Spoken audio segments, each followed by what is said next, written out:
for the next 10 minutes. Just sitting on the lounge. Benjamin's rummaging in the Duplo behind me. Christoph has gone for his first seizure of the day. Definitely disassociating triggered this one. We were talking about something very specific, and you could see the moment his brain is just, nope. So it'd be interesting to see the recovery for this one. He had quite a rough night last night. Which I don't know if I'll talk about. It was the roughest night he's had, I think, since his whole FMD thing kind of started. But yeah, so just relaxing, hanging out with Ben at the Mo, in the kitchen a bit. We might hit Kmart later because there's some house stuff on my list that I need to get. But yeah, we'll see how we go.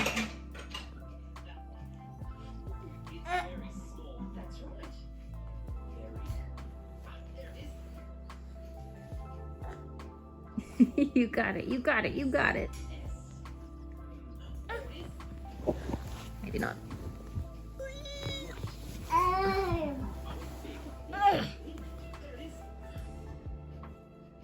I should probably introduce myself.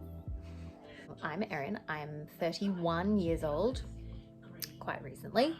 I live in North Brisbane with my fiance Christopher, our 1-year-old Benjamin, and my 10-year-old and 11-year-old from Christoph's previous marriage that we co-parent beautifully with their mum. And yeah, we live in North Brisbane, and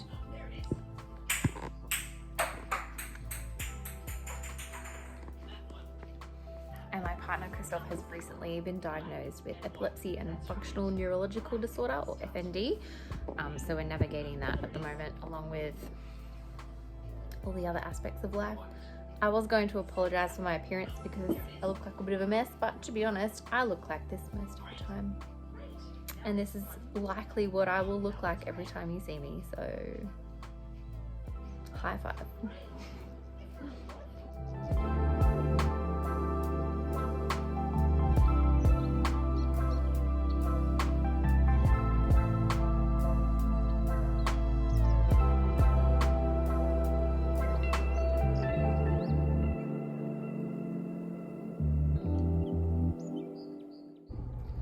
Right, this angle is not the goods, but it will have to do. I finished. I've just dropped Ben off to daycare. I had my GP appointment this morning and it was so good. Great GP. Of course she's going to have a baby soon. But that's okay. Yeah, looked at all the results. It looks like, you know how people say when you have like, you know, endometriosis or hormonal stuff or whatever, the age-old advice that women used to get was to have a baby because it resets your system, I guess.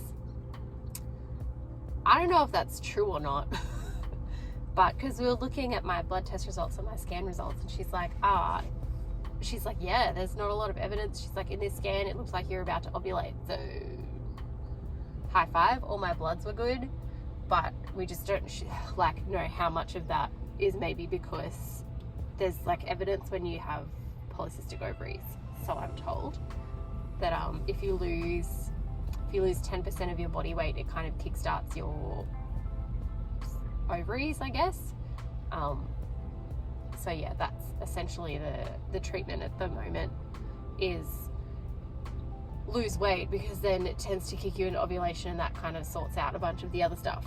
So I don't know, like I had a baby and then lost the baby weight. So would that not, you know, kind of do that on its own? Anyway, because the issues that we're having is I can't lose weight and my skin's a bit shit and so's my hair. So we did a bunch of blood tests and a scan. And yeah, the scan, she said, looks like I have bulky ovaries. Sure. But yeah, look, there was a dominant follicle. So she's like, it looks like you were about to ovulate when you had the scan.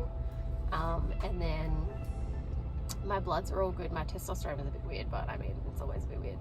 So yeah, we're back on metformin, back on the shit train.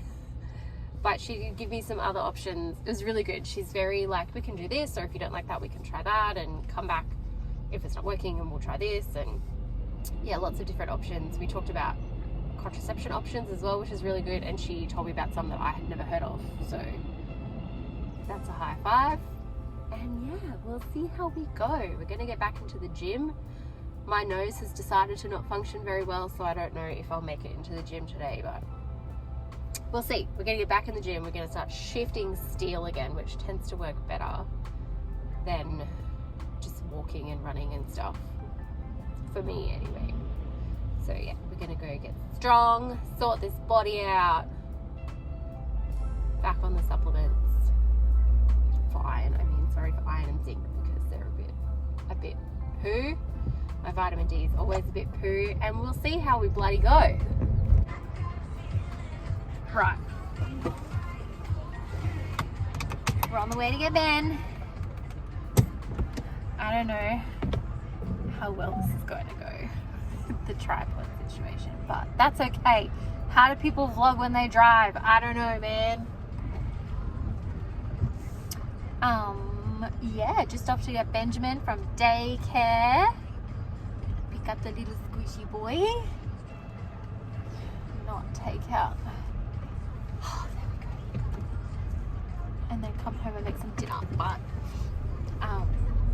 we had a really good doctor's appointment today for Christoph. And I just don't know. I don't know how in depth I can really go talking about his stuff, because even like, it's obviously not my story to tell.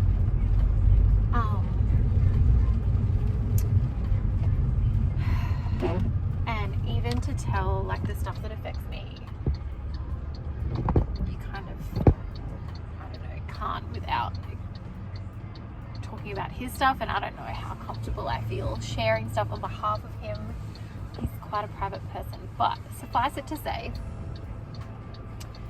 we've been feeling a bit stuck for a while now, just with the like our doctor situation. He has a great GP. We both have great GPs. I have a different one that I see for like women's health stuff, and I'm gonna see her tomorrow, which will probably be like the end of this video. Yeah, so I have a great GP, and Christoph has a great GP as well, who's really kind of on board with advocating for him and trying to push for results, which is great, because the neuro that we're seeing is, I don't know, I want to say disinterested, but that's not the right word. Like, he just, I think is kind of like, oh, well, it is what it is, and that's pretty much it. But the GP is like, no, we have to do better than that. Like, it's taking a pretty significant toll on his life, obviously, and our life together. So yeah, but we had a really great GP appointment today, and it feels, yeah, like I said, we've been a bit kind of stuck for a bit, and it feels like we have some forward motion again, which is really good. Probably lots more doctor's appointments coming up in the future, but that's okay. We'll see how we go, and hopefully, yeah, we get to a bit of a better place, because we've been in shit town, population us, for a while now. And I think I mentioned it was yesterday, but I mean, you would have seen it about a minute ago. He had a really rough weekend with his brain, and it, I think, rattled both of us. And yeah, just not good. But yeah, so I think it was, on a positive note, it was probably the push that he needed to kind of get things moving again, and kind of push for himself to go and see the right people and get some stuff happening. So fingers bloody crossed. It'll be good. It'll be good. It'll be great. So great. Also, it's something nuts like 12 degrees in Brisbane today. We live in the Sunshine State, people. It's dreary, colder than a witch's nip. One of them. I can't remember what the phrase is. I want to say nip, but please correct me if I'm wrong. And I grabbed my puffer jacket out of the wardrobe on the way out the door, and had forgotten that the last person to wear it was Charlie after her colour run, so there's like coloured cornflower all over the collar and the hood of my sweet mum puffer jacket. So we'll be bloody styling at daycare, let me tell you.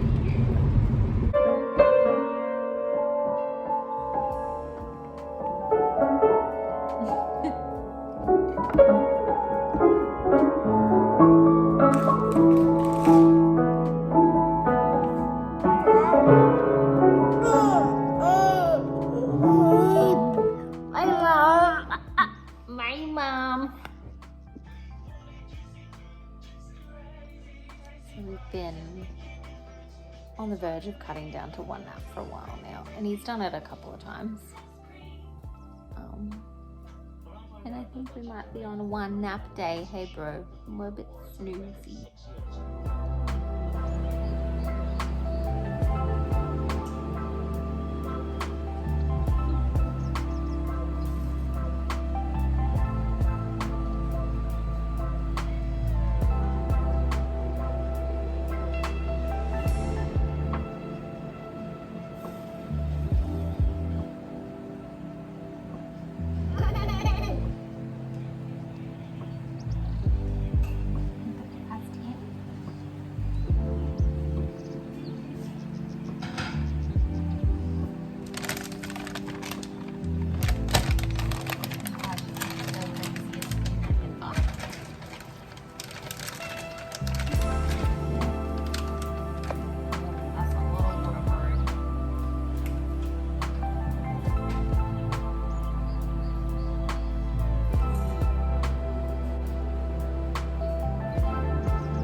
Me and my postpartum hair loss checking in. You are currently balancing on top of a tissue box, which is balancing on top of a packet of digestives. If that doesn't tell you how my day is going. I'm surrounded by lollies and fizzies and nose sprays, essential oil rollers, which is Ben's sleepy one. Anyway, just wanted to come on and touch on, I've been put back on metformin. This is a different brand than the last one I had, but I've been on it before. I was on it basically the whole time I was pregnant with Ben. And for a solid probably 6 months leading up to that. Because it works for me, it does. And I've been seeing lots of stuff on Instagram mostly, about people, I guess, shirking, if that's the right word, Western medicine, I guess, in favor of supplements and stuff, and people hating on people for talking about that. And I think I've always kind of been of the view where, especially for medical things, you've got to do what's right for you, and if that means antibiotics or diabetes, you know, insulin and whatever the heck metformin does, do it. And if supplements work for you, that's great as well. Unfortunately, natural remedies don't work for me, and apparently for lots of people, because there's lots of people with polycystic ovaries on metformin. But you've got to do what's right for you. And I always think, you know, if you're following the advice of certain Instagrammers posting about how much better for you supplements are than drugs like metformin, when they themselves sell supplements, you know what I'm trying to say here? to think about the advice people are giving you when there's a chance that they will make financial gain over you following their advice. Yeah, do what's right for you is essentially the takeaway. Yeah, so I'm back on the hard stuff, and there is talk at the moment because my main issue is, I guess, insulin sensitivity and the fact that I can't lose weight, which is caused by that, we think. So we're going to try metformin for 8 weeks and then go back and check in, and then depending on how I'm going, either stay on metformin, or we've been talking about injections. I think it's called Ozempic. It got a bit TikTok famous not long ago because it's like apparently amazing. It's a diabetes drug, but apparently it helps lots of people lose weight. And people that aren't diabetic or didn't have insulin issues were just going and getting it. So there was this huge shortage and shit show. Anyway, so we'll see how we go. Hopefully we can just do the metformin and it will just work wonders, but stay tuned. But yes, medically, do what's right for you. Don't just follow people blindly on Instagram that tell you that you should take supplements and just hope for the best, you know? Also, get good care providers, I guess. Find a good doctor. I've been really lucky. I found this, even though she's having a baby soon, but I'm so lucky I found this lady and she's really on board with letting me lead treatment, I guess, which is great. So yeah, find good GPs. I know they're hard to find, but if you can find a good one and they can work with you, like she was saying, I asked her about how she feels about naturopaths. So I know sometimes with doctors that's a bit of they don't really like each other. And she was like, no, go for it. Please get her to send. She's like, I'm happy to, if you want to go see one. I don't know if I will yet. She's saying if you want to see one and they want blood test results, like I'm happy to work alongside them. And yeah, she's like, get her to send me letters and stuff about what you're doing and what you're taking and whatever. And her only kind of thing was just be wary that they can cost a lot of money, which is true, and I know that because last time I went, it was like the first time in a series of appointments, and I was amazed at how much it cost. But yeah, do what's right for you. Get a team, get everybody involved. But you've got to be happy with your results and what you're taking and putting into your body and stuff at the end of the day. So do that. I was just putting the video together and realized that I didn't do that fun YouTube sign off thing. So peace out, boys. I'll see you next time.